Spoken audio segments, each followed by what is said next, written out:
Hi there! In this lesson, I'm going to teach you how to play Morrison's jig on the tin whistle. This is a classic jig tune that is normally played quite fast, though not by me just yet. First, have a listen to the tune. Then let's break it down and learn it section by section. After the breakdown, there will be an opportunity to play along to the whole tune. During the lesson, you can try out some variations. Okay, let's start by listening to the tune.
A quick word on the structure of the tune.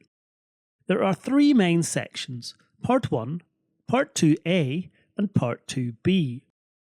We play Part 1 twice, followed by Part 2A and then Part 2B. You will notice that the second time we play Part 1, the last three notes change slightly to lead us into the next section. The first time we play Part 1, the last three notes are F, E, D. The second time we play Part 1, the last three notes are F, G, A. The reason for this change is to provide a smooth transition into the start of Part 2. I've divided each part into 4 phrases to make it easier to learn. This is Part 1, Phrase 1. Something to note. The whistle tabs include horizontal lines. These are my variation of the usual whistle tabs. The longer the line, the longer the note is held. For example, the first note in this phrase is played for 3 times as long as the third note. Okay, let's begin. Feel free to play along now, or listen first and then pause the video to try at your own pace.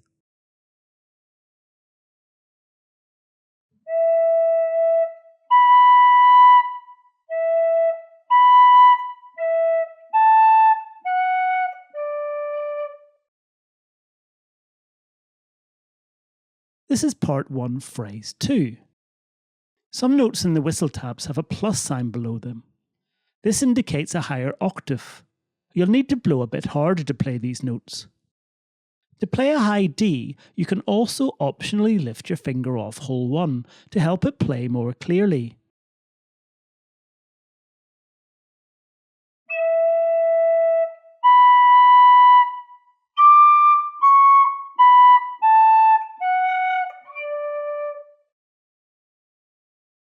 This is Part 1, Phrase 3.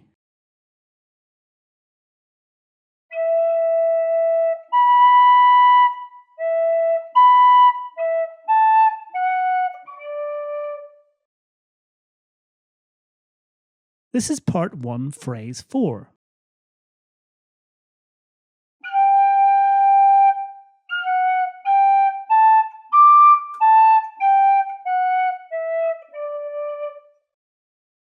This is how part 1 phrase 4 looks the second time part 1 is played.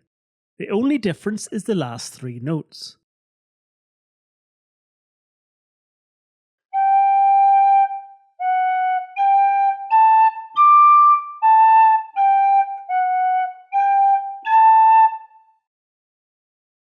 This is part 2A. I've broken this section into 4 phrases. Let's take a look at phrase 1.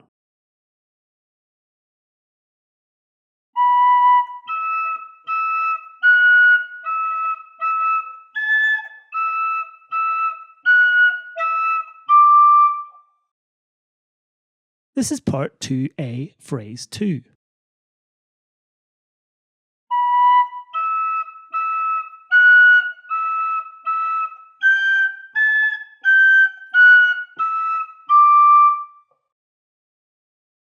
This is part 2A, phrase 3.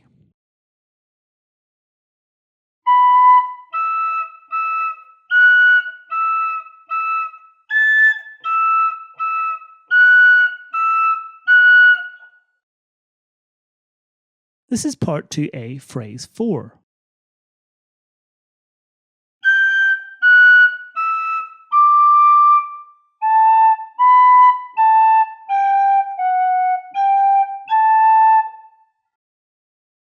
This is part 2B. I've broken this section into 4 phrases. Let's take a look at phrase 1.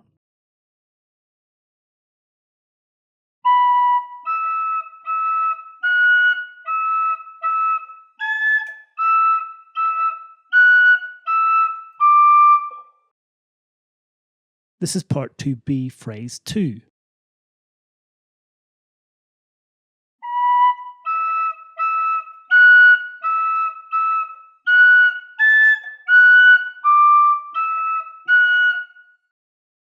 This is part 2B, phrase 3.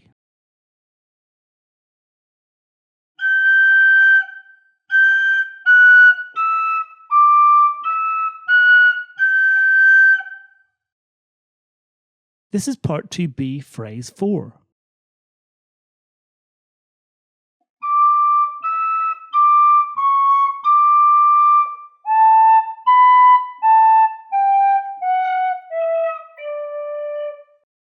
Now you can have a go at playing the whole tune. Try playing along with me, or just pause the video and play each section at your own pace.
When you search the internet for whistle tabs, you'll often find different variations of the same tune. Morrison's jig is a perfect example. Some people prefer to start with one long single E note, while others prefer to start with 3 short punchy notes. Neither is wrong, it's all about the flavour you want to give the music. Let's have a look at some variations. When we played part 1 phrase 1 earlier in the lesson, it began with a long E note, followed by a long B note.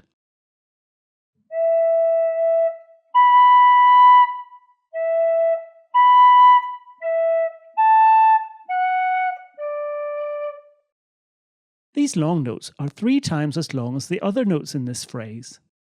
I've added the numbers 1 to 6 to illustrate this. The long E note has the numbers 1, 2 and 3 underneath it.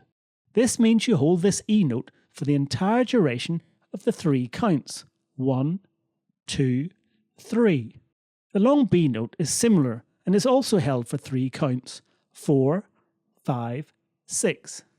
Look what happens after the B note. Instead of long notes, we have a series of short notes, E, B, and then E again. Each of these shorter notes has only a single number below it and has a duration of only 1 count. But here's where it gets interesting. Since we know that one long E is the same as 3 short counts, we don't have to play it as one long breath every time. We can break that long line into different patterns to add some flavour or lift to the music. The simplest variation is to break that long E into 3 equal short E notes.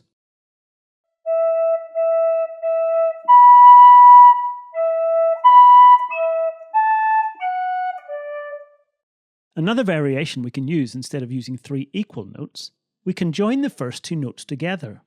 This gives us a medium length note for counts 1 and 2, followed by a short note on count 3. This creates a lovely bit of swing to the tune.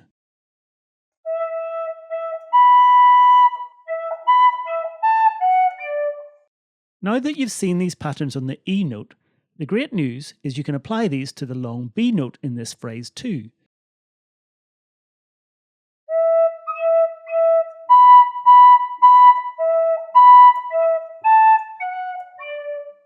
Later in the tune there's a long G note that you can use the same patterns on.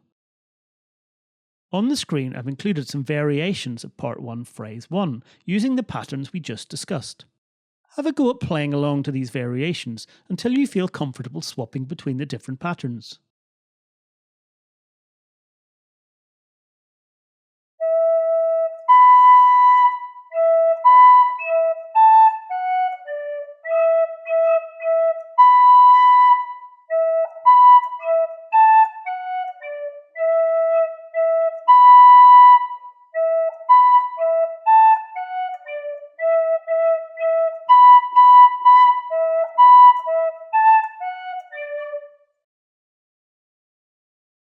Thank you for watching this lesson.